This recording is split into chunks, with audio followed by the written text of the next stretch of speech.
அந்த மகுடி உதரவனை கூப்பிட்டது நீங்க தானே? இல்லையே, நான் வர சொல்லல. சித்தப்பா, மகுடிவாதியம் நல்லா இருக்குன்னு நீங்க தான் ஐடியா கொடுத்தீங்க.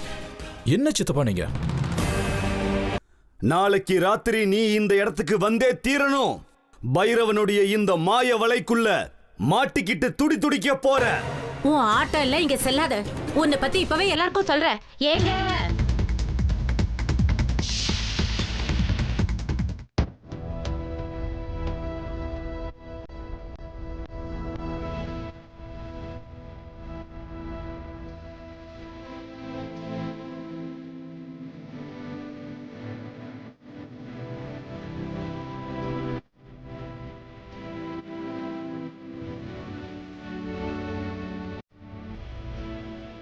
பாட்டி, பாட்டி, என்னப்பா? நீங்க சரியா சாப்பிட்றது இல்லைன்னு சித்தி சொன்னாங்க. ஏன் பாட்டி, உங்களுக்கு ஏதாவது வருத்தமா? எனக்கு எந்த வருத்தமும் இல்லப்பா. கல்யாண வீடு இல்லையா, ஓடி ஆடிக்கிட்டே இருக்கும். கொஞ்சமா தயிர் சாதம் தான் சாப்பிட்டேன். அதுக்கே வயிறு நிறைஞ்ச மாதிரி ஆயிடுச்சு. நீ போய் தூங்குப்பா. இவ்வளவு நேரம் ஆகுது, இன்னும் தூங்காம முழிச்சுக்கிட்டு என்ன பண்ணிட்டு இருக்க? காலையில நீ ரொம்ப சீக்கிரம் எந்திரிக்கணும். நிறைய பூஜை புனஸ்காரம் இருக்கு. அதெல்லாம் இருக்கட்டும் பாட்டி, நான் உங்ககிட்ட ஒரு விஷயம் கேட்கணும் தான் வந்தேன். உண்மையை சொல்லுவீங்களா? என்னன்னு முதல்ல கேளு. கேளு கண்ணா. காலையிலேருந்து கவனிச்சுட்டு தான் இருக்கேன். நீங்க சந்தோஷமா தான் இருக்கீங்க, இல்லைன்னு சொல்லல. ஆனா அந்த அளவுக்கு சந்தோஷமா இல்லை அப்படின்னு என் உள் மனசு சொல்லுது.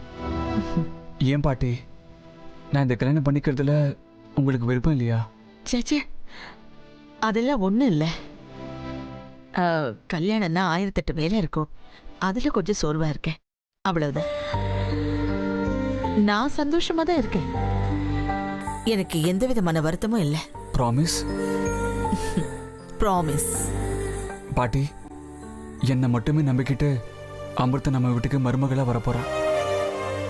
நீங்களும் சரி, அமிர்தாவும் சரி, என்னோட 2 கண்கள் மாதிரி பாட்டி. உங்க 2 பேர்ல ஒருத்தர் மனசு கஷ்டப்பட்டாலும் என்னால தாங்கிக்க முடியாது பாட்டி. ப்ளீஸ், நீங்க என்னைக்குமே எதுக்குமே வருத்தப்படக்கூடாது பாட்டி. சிரிச்சுக்கிட்டே சந்தோஷமா இருக்கணும். சரிப்பா அர்ஜுன், இருக்கேன். சரி, நீ போய் தூங்கு. ரொம்ப நேரம் ஆயிடுச்சு. நாளைக்கு அதிகாலையிலேயே முகூர்த்தம். கல்யாண மாப்பிள்ளை களையா இருக்க வேணாமா? போய் படுத்து தூங்க.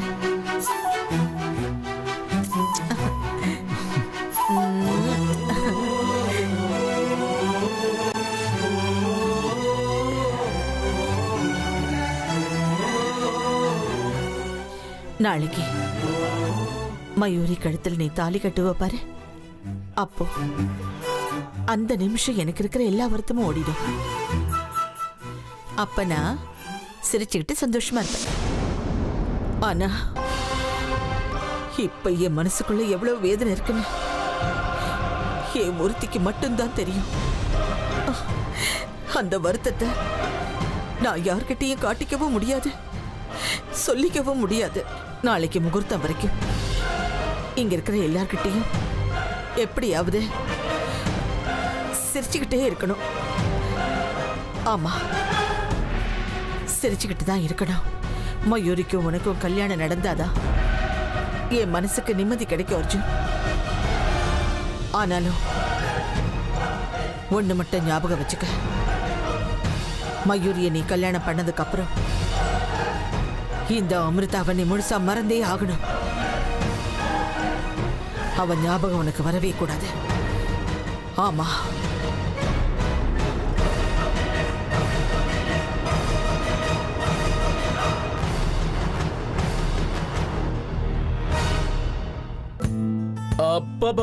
அப்பா, மொத்தத்துல இப்படிப்பட்ட ஒரு தருணம் வரலன்னா இது கல்யாண வீடு மாதிரியே இருந்திருக்காது.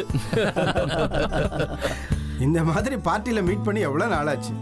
கடைசியா ருத்ரா கல்யாணத்துல தான் மீட் பண்ணல. அதான் கடைசி பார்ட்டி. அதுக்கப்புறம் பிசினஸ் டென்ஷன் அது இதுன்னு அதுலயே மூழ்கி போயிட்டோம். எங்க பெஸ்ட் ஃப்ரெண்ட்ஸை எங்களால சரியா கவனிக்க கூட முடியல. அது சரி, எங்க நம்ம ஒரிஜினல் பேச்சுலர் அர்ஜுனை காணோமே? இல்ல இந்த மாதிரி தீர்த்தத்தெல்லாம் காக்க வைக்க கூடாது, இல்லனா வரக்கூடாத பாவமும் வந்து சேர்ந்துரும். அப்புறம் குடிச்சாலும் தலைக்கு ஏறாது அப்படின்னு நான் சொல்லல, பெரியவங்க சொல்லிருக்காங்க. ஆ, என் கல்யாணத்துல என் மாமனார் ஃபேமிலி ரொம்ப ஸ்ட்ரிக்ட். பத்தாதுக்கு ஆர்த்தடாக்ஸ் வேற. ஆரம்பத்துல இந்த மாதிரி பார்ட்டி பண்றதுக்கு வாய்ப்பே கொடுக்கல. அதுக்கப்புறம் சித்தப்பா, உங்க கல்யாணத்துல லேட்டா பார்ட்டி பண்ணிருப்பீங்க. கரண் கல்யாணத்தை மறந்துட்டீங்க பாத்தீங்களா? அவனுக்கு அப்புறம் என் கல்யாணத்துல பார்ட்டி பண்றோம். உங்க பழைய குறை ஏதாவது இருந்தா இங்க நிறைவேற்றிக்கோங்க. எங்க போயிட்டீங்க அர்ஜுன் சார்? வண்டியை ஸ்டார்ட் பண்ணி ரெடியா இருக்கும், ஆக்சிலேட்டர் கொடுக்க வேண்டியதுதான் பாக்கி. அந்த சமையல்காரரை ஒரு வழிக்கு கொண்டு வந்து சைட் டிஷ்க்கு ஊர்க்க கொண்டு வரதுக்குள்ள போதும் ஆயிடுச்சு. ஐயோ, முன்னாடியே சொல்லியிருந்தா சால்ட் அண்ட் முந்திரி பருப்பும் மசாலா வேர்க்கடலையும் சொல்லியிருக்கலாம். இல்ல மாமா, இந்த மாதிரி நேரத்துல ஒரு பெக்க போட்டு இதை தொட்டுக்கிட்டா போதும். இதுக்கு ஈடு இனம் வேற எதுவுமே கிடையாது. அதெல்லாம் உங்களுக்கு சொன்னா புரியாது மாமா. சரியா சொன்னப்பா அர்ஜுன். இந்த விஷயத்துல நீ உன்னோட மாமாவை மிஞ்சிருவ போல் இருக்கு. சரி சரி, ஏற்கனவே சொன்ன மாதிரி இன்னைக்கு இங்க யாரும் யாருக்கும் அப்பா சித்தப்பா பையன் மாமா மச்சான் எதுவும் கிடையாது. எல்லாம் ஒண்ணுதான். எல்லாரும் சம பங்குதாரர்கள். சியர்ஸ்.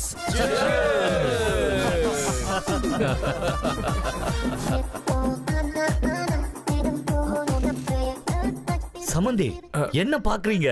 அடிங்க அடிங்க அடிங்க. குடிப்பா விக்ரம், குடி. நல்லா இருக்கும், குடி. கண்ணை மூட்டு பரவாயில்ல, குடி.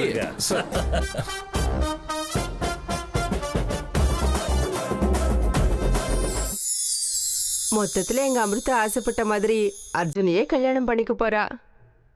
ஆமா, இப்ப நான் ஹேமாக்காவை தான் ரொம்ப மிஸ் பண்றேன். அவங்களுக்கு அமிர்தா மேல ரொம்ப பாசம். அமிர்தாவை கல்யாண குளத்துல பார்க்கணும்னு அவங்க ரொம்பவே ஆசைப்பட்டாங்க. நானும் என் மயூரிய கல்யாண பொண்ணு அலங்காரத்துல பார்க்கணும்னு ரொம்ப ஏங்கிக்கிட்டு இருக்கேன். அம்மா, குழந்தை இல்லாத எங்களுக்கு ஒரு வரம் மாதிரி அமிர்தா எங்க வீட்டுக்கு வந்தா.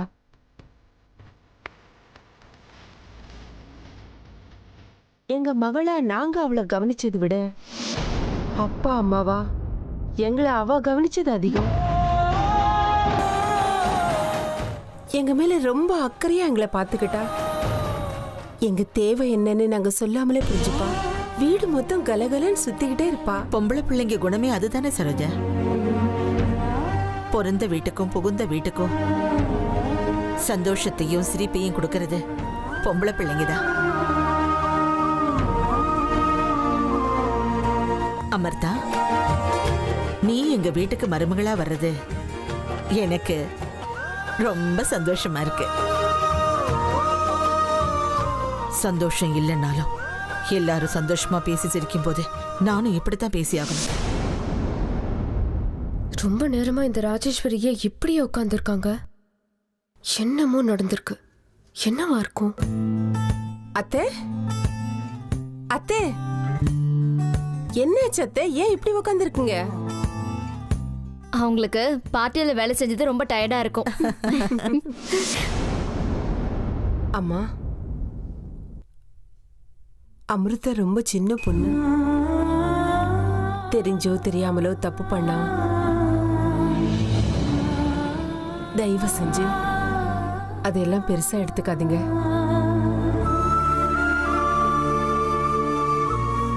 அவளை உங்க பொண்ணா பாத்துக்கோங்க. அவளுடைய அம்மாவா நான் கேட்டுக்கிறது இவ்வளவுதான். எங்களுக்கும் குழந்தைங்க இல்ல. கரண் அர்ஜுனை தான் எங்க குழந்தைங்கள நினைச்சுக்கிட்டு இருக்கோம்.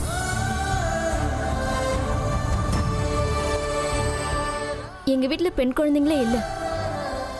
அமிர்தாவையும் சித்ராவையும் என் 2 கண்ணை நான் பாத்துக்கிறேன். நீங்க எதுக்கும் கவலைப்படாதீங்க.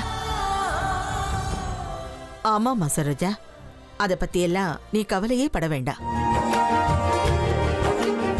இனிமே அமிர்தா உங்க வீட்டு பொண்ணு இல்ல, எங்க வீட்டு பொண்ணு.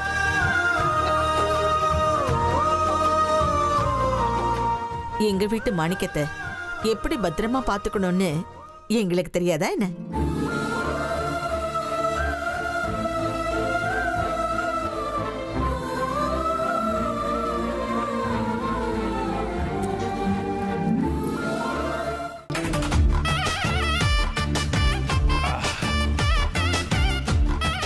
எல்லாம் ஓகே. ஆனா நம்ம சம்பந்தி தண்ணி அடிக்கிறதுல கொஞ்சம் வீக்குன்னு தோணுது. விக்ரம் கல்யாணத்துல நாங்க எப்படிலாம் கிண்டல் பண்ணோம் தெரியுமா? கால மாடு போல சுத்தி திரிஞ்சவன் மாட்டிக்கிட்டான்டா, இப்போ செக்கு மாடு போல சுத்தி சுத்தி வரான்டா. நீங்க 1000 சொல்லுங்க, ஆம்பளைங்க நாமெல்லாம் பாவம் செஞ்சவங்க. கல்யாணத்தை பண்ணிக்கிட்டு சம்சாரங்கிற தேரை இழுத்துக்கிட்டு கடைசியா அந்த தேரோட கயிறையும் பொண்டாட்டி கையில கொடுத்துட்டு செட்டில் ஆயிட வேண்டியதுதான். அது என்னமோ கரெக்ட் தான். அதுக்கப்புறம் அவங்க வலது பக்கம் திரும்பணும், இடது பக்கம் திரும்பணும், யூ டர்ன் அடிச்சுட்டு போனா போக வேண்டியதுதான். அட இருந்தாலும் டயர் பஞ்சர் ஆகாம பாத்துக்கிறது அவங்க தானே. குடிகார கணவனை வச்சு சவாரி பண்ற எல்லா மனைவிகளுக்கும்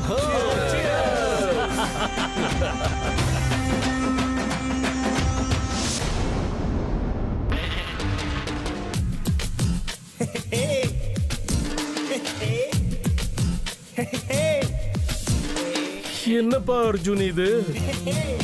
உன் நிலைமை இப்படி ஆயிடுச்சேப்பா. கல்யாணமே பண்ணிக்கிறியப்பா? நமக்கெல்லாம் என்னைக்கோ நடந்துருச்சு, அவனுக்கு இன்னைக்கு நடக்குது.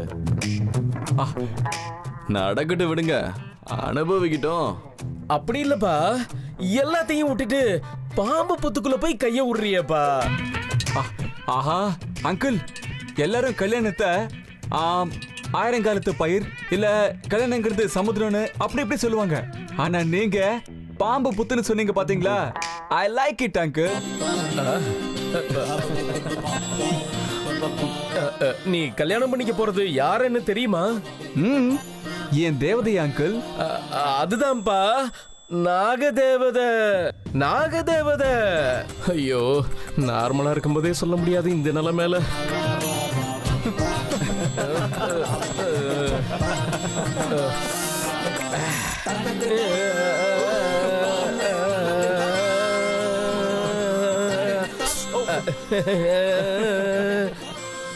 மாட்டிக்கிட்டியே தம்பி. ஐயோ பாவம். ஆடினது போதும். தலைக்கேறி போயிடுச்சு போல இருக்கு. என்ன சொல்றேன், இருந்தாலும் நீ இப்படி பண்ணிருக்க கூடாதுப்பா. ஐயோ பாவம். சித்தப்பா வந்து இப்படி உட்காருங்க. அமைதியா உட்காருங்க. தண்ணி அடிச்சு போர் அடிச்சு போச்சு. விக்ரம், நீங்க நல்லா பாட்டு பாடுவீங்களாமே. எது சம்மதி, ஒரு பாட்டு எடுத்து விடுங்க.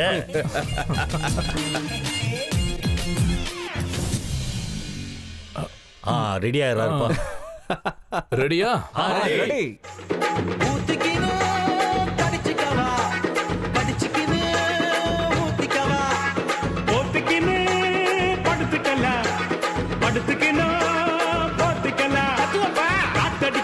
காத்தடிக்குது காற்று நேட்டு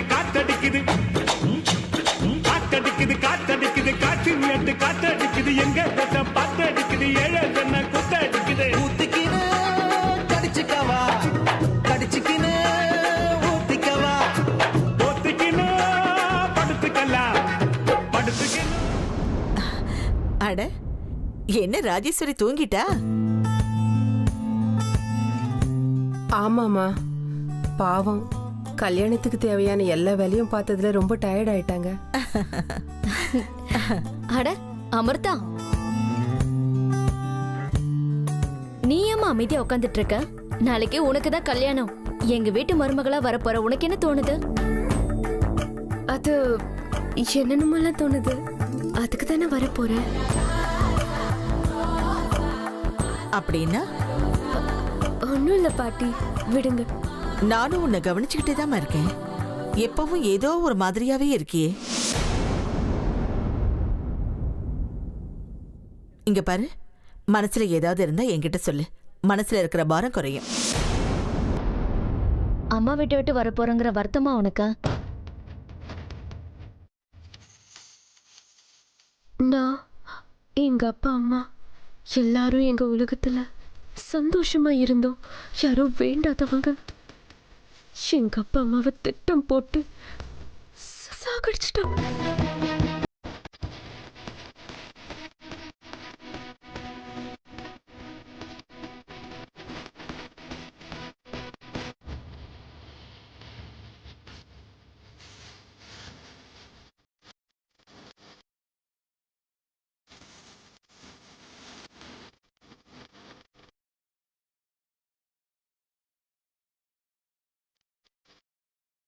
அதுக்கப்புறம் அப்பா அம்மா 2 பேரையும் இழந்து அனாதையா இந்த ஊருக்கு வந்து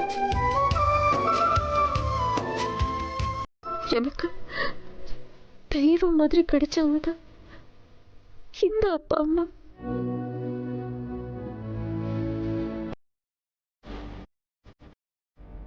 இவங்க 2 பேரும் சொந்த மக மாதிரி பார்த்துக்கிட்டாங்க.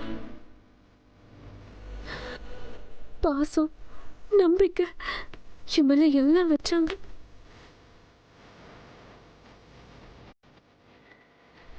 எத்தனை ஜென்மம் எடுத்தாலும் இந்த நன்றி கடனை மறக்க மாட்டேன்.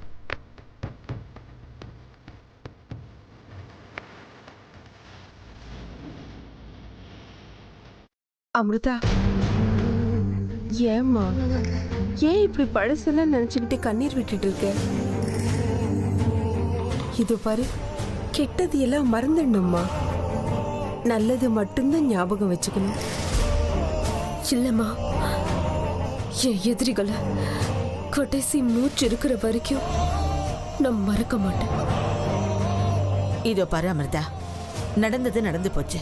அதையெல்லாம் மறந்து ஆரம்பிக்க போற புது வாழ்க்கையில தான் கவனத்தை செலுத்தணும். பழச எதையும் மறக்க கூடாதுங்கிறதுக்காக தானே இந்த புது வாழ்க்கைய ஏத்துக்க ஆரம்பிச்சிருக்கேன்.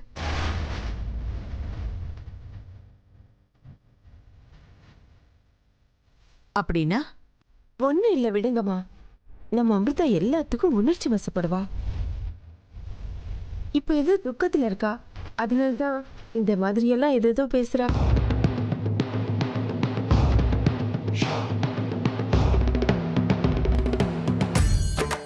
ஆமா அத்தை, காலையில விடிஞ்சா கல்யாணம் இல்லையா? அப்பா அம்மாவை விட்டு வரப்போறோங்கிற வருத்தம் தான் அவளுக்கு. என் எதிரிகளை என் உடம்புல கடைசி மூச்சு இருக்கிற வரைக்கும் நான் மறக்க மாட்டேன், மன்னிக்கவும் மாட்டேன். என் பழிய தீர்த்துக்கிட்டாதான் என் வாழ்க்கைக்கு நிம்மதி கிடைக்கும்.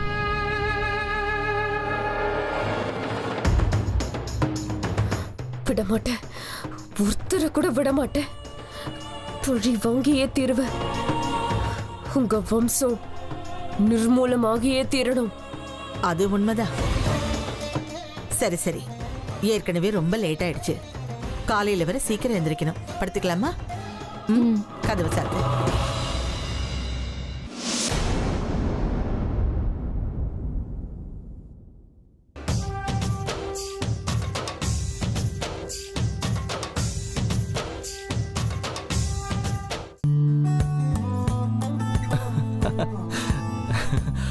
Stop stop stop stop stop stop. இப்போ ஒரு இம்பார்ட்டன்ட் அனௌன்ஸ்மெண்ட் இருக்கு. எல்லாரும் அவங்க இடத்துல போய் உட்காருங்க. இது கன்செஷன் டைம், அதாவது தப்ப ஒத்துக்கிற நேரம். அர்ஜுன், எந்திரிச்சு வா. ஆட எந்திரிச்சு வான்ற.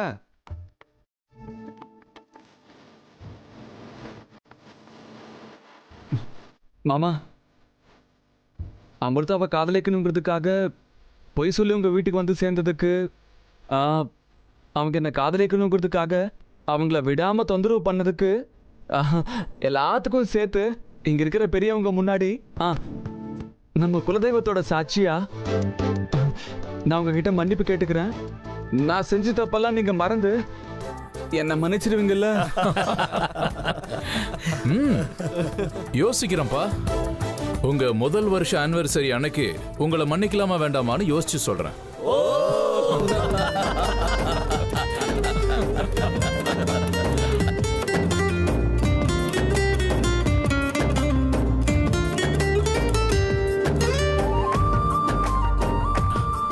அர்ஜுன், உன்ன மாதிரி ஒரு மாப்பிள்ளை அடையறதுக்கு நாங்க புண்ணியம் பண்ணியிருக்கணும். அது மட்டும் இல்ல விக்ரம், அமிர்தா மாதிரி ஒரு மனைவி கிடைக்க அர்ஜுன் புண்ணியம் பண்ணியிருக்கணும். அமிர்தா எங்க வீட்டுக்கு விளக்கேற்ற வர்ற தேவதை, அர்ஜுன் வாழ்க்கையை பிரகாசமாக்க வர்ற தேவதை. அமிர்தாவை எங்க வீட்டு மருமகளாக்கக்கூடிய இந்த தருணத்தை நாங்க எல்லாரும் காத்துக்கிட்டு இருக்கோம். ஆமாங்க விக்ரம், இந்த காலத்துல இவ்வளவு அடக்க ஒடுக்கமா ஒரு பொண்ணு இருக்கிறது ரொம்ப அபூர்வம். அதுவும் இல்லாம எங்க அர்ஜுன் ஆசைப்பட்ட மாதிரியே அவன் காதலிச்ச பொண்ணியை கல்யாணம் பண்ணிக்கிறான்ல, அதுவே எங்களுக்கு போதும். ஃப்ரெண்ட்ஸ், எல்லாரும் இதோட நிறுத்திக்கலாம். என்னால இதுக்கு மேல முடியாதுப்பா. நாளைக்கு காலையில நம்ம ஹீரோ ஒரு பொண்ணு கழுத்துல தாலி கட்டணும்பா. நாம இப்படி லேட் பண்ணோம்னா நாளைக்கு காலையில நம்ம பொண்டாட்டிங்க நம்ம மூஞ்சியில தண்ணியை தெளிச்சு எழுப்பி விடுவாங்க. அது வேண்டாம். So good night. Good night. Good night. Bye. சித்தப்பா நம்ம ரூம் எந்த பக்கம் இருக்கு?